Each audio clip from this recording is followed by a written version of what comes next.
Same క్వాంటిటీతో మినపప్పు ఎంతో ఈ రెడ్ రైస్ కూడా అంతే తీసుకోవాలి.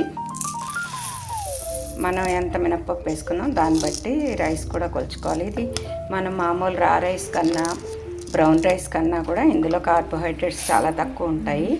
వెయిట్ లాస్ అవ్వాలనుకునే వాళ్ళు, షుగర్లు ఉంటే అవి తగ్గాలనుకునే వాళ్ళు ఈ రైస్ వాడితే చాలా మంచిది.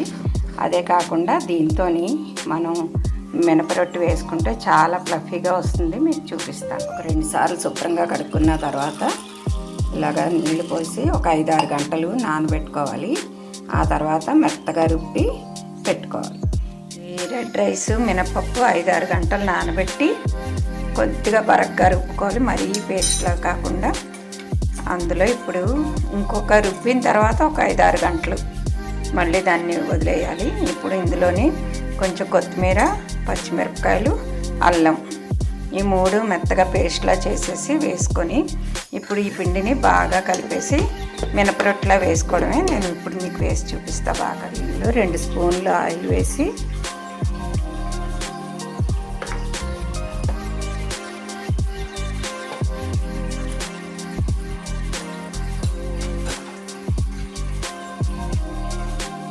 కొద్దిగా జీలకర్ర,